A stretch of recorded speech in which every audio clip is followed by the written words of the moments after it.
Reproduction in human beings. Let's talk about how do human beings reproduce. Before we going to discuss, there are some points which is important to know. First, humans have only sexual mode of reproduction. Humans जो होते हैं उनमें सिर्फ और सिर्फ sexual mode of reproduction देखने को मिलता है. दे आर यूनिसेक्सुअल, और ये जो है यूनिसेक्सुअल होते हैं. इट मींस कि जो बॉयज और गर्ल्स, मेल और फीमेल जो है वो डिफरेंट होता है. The ability for sexual reproductions appear late. और जो ह्यूमन बींग्स है या अदर मैमल्स हैं उनमें सेक्सुअल रिप्रोडक्शन की एबिलिटी जो है वो लेट देखने को मिलता है. Before that a number of changes occur at puberty. और सेक्सुअल एबिलिटी आने से पहले जो प्यूबर्टी एज है उसमें बहुत सारे बदलाव देखने को मिलता है, जो कि आपका फिजिकली और मेंटली दोनों होता है. अब प्यूबर्टी को समझेंगे. प्यूबर्टी क्या है?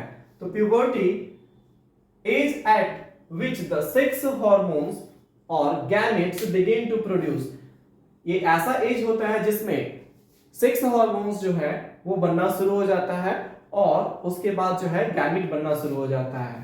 ठीक है, कैसे? तो जो सेक्स हार्मोन है प्रोजेस्टेरॉन और टेस्टोस्टेरॉन और एस्ट्रोजेंस, ये तीनों जो सेक्स हार्मोन्स है वो बनना शुरू हो जाता है.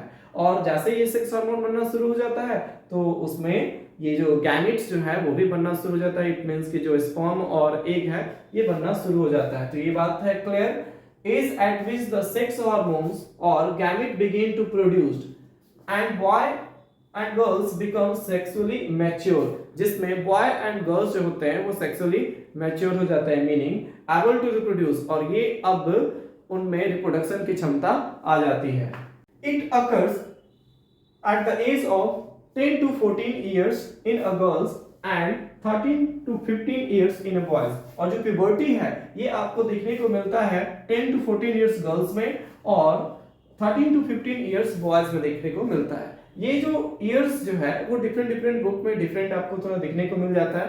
रीजन यहाँ पर है क्योंकि जो इंडियन सब कॉन्टिनेंट है यहाँ का हॉट क्लाइमेटिक कंडीशन होता है और हॉट जोन होता है, वेयर यूरोपियन कंट्री यहाँ पर कोल्ड क्लाइमेटिक जोन होता है. तो इसमें क्या होता है कि जो कोल्ड क्लाइमेटिक जोन होते हैं उनमें जो प्यूबर्टी एज है 2 ईयर लेट आता है, जबकि जो हॉट क्लाइमेटिक कंडीशन जो है उसमें 2 ईयर पहले ही प्यूबर्टी एज देखने को मिलता है. और उनमें जो प्यूबर्टी और एडोलसेंस है वो जो इंडियन सब कॉन्टिनेंट जो है यहाँ पर बहुत जल्दी हो जाता है और जो यूरोपियन कंट्री है वहां पर 2 इयर्स लेट देखने को मिलता है. इसलिए जो डिफरेंट बुक है उस दोनों में थोड़ा सा, जैसे किसी में लिख देगा 10 to 12 इयर्स इन गर्ल्स और जो बॉयज है उसमें 12 to 14 इयर्स देखने को मिल जाता है. तो इस तरह से जो है 2 ईयर लेट होता है.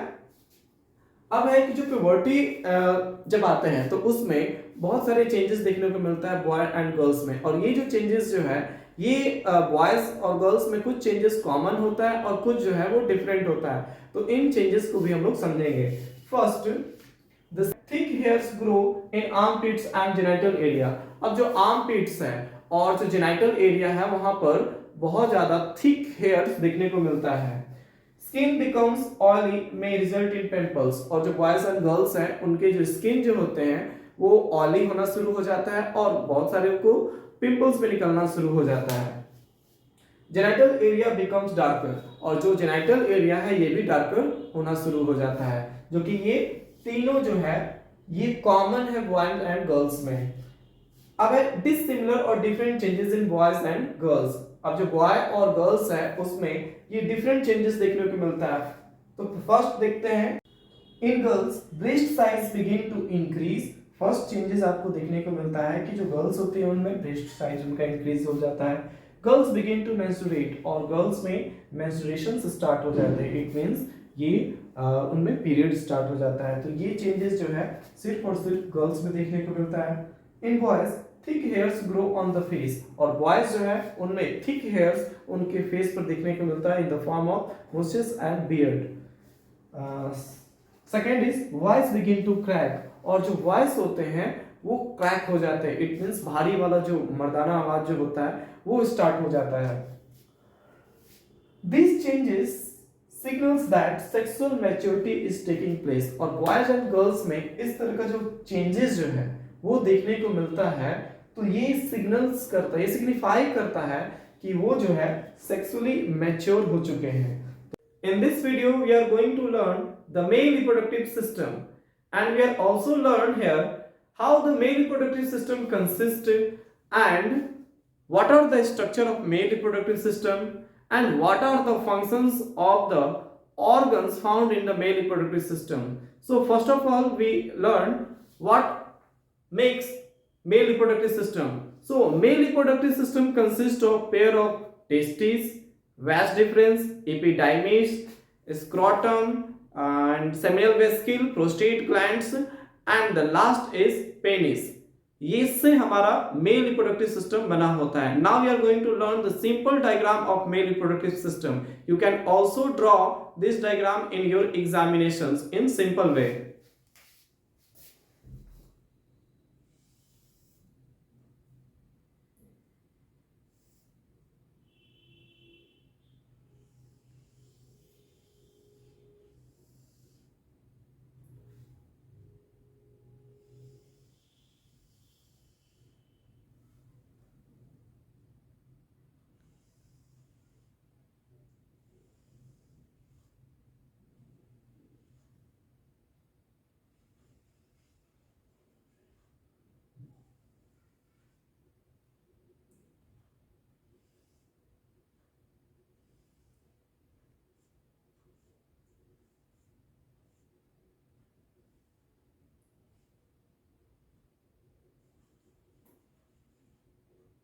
This is seminal vesicule.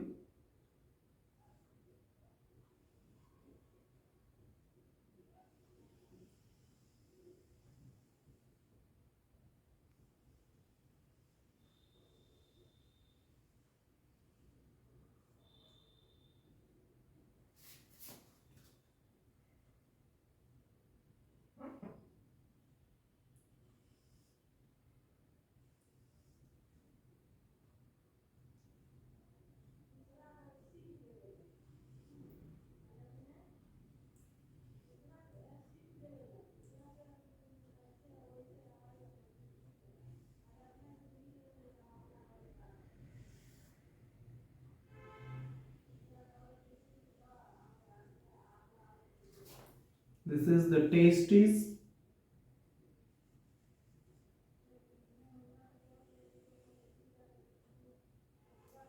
This is vas deferens.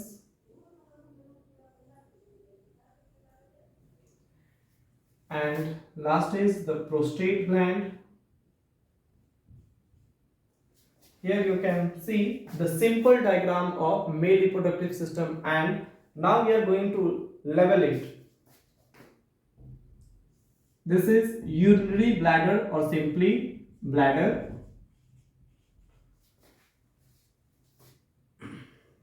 This is ureter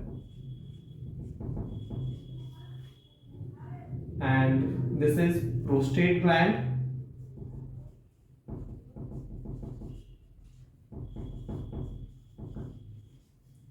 This is seminal vesicule.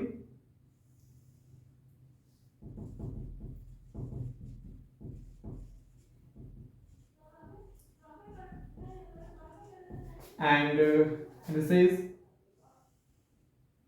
urethra, and this is the vas deferens,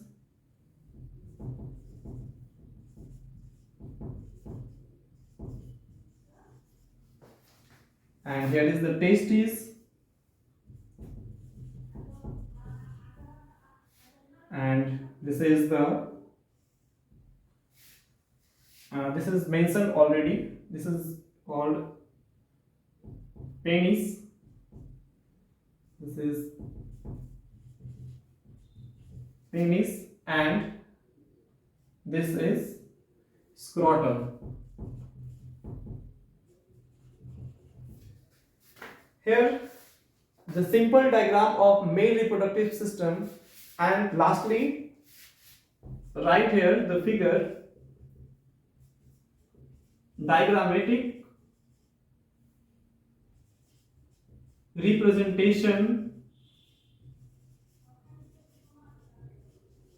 of male reproductive system.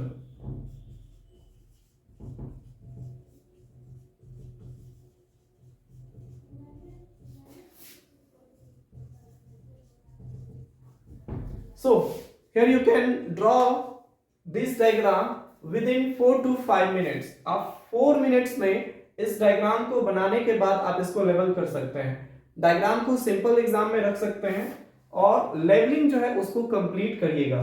तो यहाँ पर हम लोग देख रहे हैं कि जो मेल रिप्रोडक्टिव सिस्टम है उसको किस तरह से हम इजी वे में बनाते हैं। नेक्स्ट, इसके जितने भी यहाँ पर मेन ऑर्गन्स है उन मेन ऑर्गन्स का क्या फंक्शन है नेक्स्ट वीडियो में। After the structure of male reproductive systems, now we are going to learn the organ of reproductive systems and their functions. Here is first organ is testes, and we know that testes are the primary reproductive organ in males. Males में जो testes होते हैं वो primary reproductive organs होते हैं। They are located inside the scrotum, और ये जो scrotum है उस scrotum के अंदर जो है रहता है, which present outside the abdominal cavity। और स्क्रोटम के अंदर और एब्डोमिनल कैविटी जो हमारे बेली एरिया के जो नीचे होता है उसके पास एब्डोमिनल कैविटी होता है और उस एब्डोमिनल कैविटी के आउटसाइड होता है। Being outside it lower the temperature for the formation of sperm. क्योंकि ये बाहर होता है बॉडी से, तो बॉडी का टेम्परेचर जो होता है वो ज्यादा होता है और जो स्क्रोटम जो नीचे पाया जाता है उसका टेम्परेचर 2 से 3 डिग्री सेल्सियस कम होता है और इसलिए यहाँ पर स्पर्म का फॉर्मेशन अच्छे से होता है। इसलिए स्क्रोटम जो होता है एब्डोमिनल कैविटी के बाहर होता है। क्योंकि स्पर्म्स को बहुत अच्छे से बनाना होता है और स्पर्म्स फॉर्मेशन के लिए आपके बॉडी के टेम्परेचर से 2 से 3 डिग्री सेल्सियस कम चाहिए। तो ये था आपका testis. Now we are understand the function of testis. तो टेस्टिस का फंक्शन क्या है? First, testis produce male germ cells. It means testis जो है वो मेल गैमेट को बनाता है, that is sperms. Second, release testosterone which regulate production of the sperms, और ये sperms के प्रोडक्शन को रेगुलेट करता रहता है ये hormone. Third point, bring changes at puberty, और जो टेस्टोस्टेरोन हार्मोन्स है इसी के कारण जो सेकेंडरी सेक्सुअल कैरेक्टर्स मेल में देखने को मिलता है। अब जो नेक्स्ट आपका जो ऑर्गन है वो है वास डिफरेंस। तो देखते हैं इसका क्या फंक्शन है। It passes sperms from the test towards the urethra, और हम लोग जानते हैं कि ये जो है वास डिफरेंस ये टेस्टिस से यूरेथ्रा से होते हुए स्पर्म्स को पास करता है। और urethra it is a common passes for both sperm and urine, और यूरेथ्रा जो है यूरिन और स्पर्म दोनों को पास करता है। इवन जो प्रोस्टेट ग्लैंड और सेमिनल वेसिकल्स के जो सिक्रीशंस होते हैं उसको भी ये पास करता है।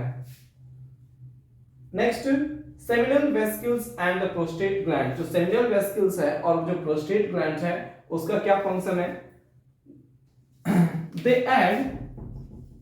they add their secretion to the sperm, और ये क्या करते हैं जो सेमिनल वेसिकल और जो प्रोस्टेट ग्लैंड है ये अपने सिक्रीशन को स्पर्म में ऐड करते हैं। This fluids provide nourishment to the sperm. ये किस लिए करते हैं? क्योंकि ये स्पर्म्स को नरिशमेंट पहुंचाते हैं। इसमें बहुत सारे न्यूट्रिएंट्स और सम स्पेसिफिक हार्मोन्स भी होते होंगे जो कि उसको नरिशमेंट पहुंचाता है। And make their transport easy, और इसके कारण जिस स्पर्म का ट्रांसपोर्टेशन होता है इट मींस जो कैरी करता है उसको ले जाने में बहुत मदद करता है। एक बात नोट करिएगा, sperms along with the secretions of the glands form semen, और सीमेन क्या है कि जो स्पर्म्स और जो प्रोस्टेट ग्लैंड्स और जो सेमिनल वेसिकल्स के जो न्यूट्रिएंट्स आते हैं उन सभी को मिक्सअप रहता है और इसको हम लोग सीमेन कहते हैं। ठीक है, तो देखिए सीमेन क्या है? Sperms along with the secretion of the glands form semen. And the last, penis. The penis passes the sperms from the male's body into the vagina in the woman's body, और क्या है? पेनिस ये sperm को पास करता है mails के body से females के body through the vagina during the mating for the purpose of reproduction, और ये मेटिंग के दौरान ऐसा होता है और इसका जो पर्पस है सिर्फ रिप्रोडक्शन है। तो यहाँ पर आपका जो मेल रिप्रोडक्टिव सिस्टम्स कि जो ऑर्गन है और उसके जो फंक्शंस है वो कंप्लीट हो गया। आप इसको नोट डाउन कर सकते हैं।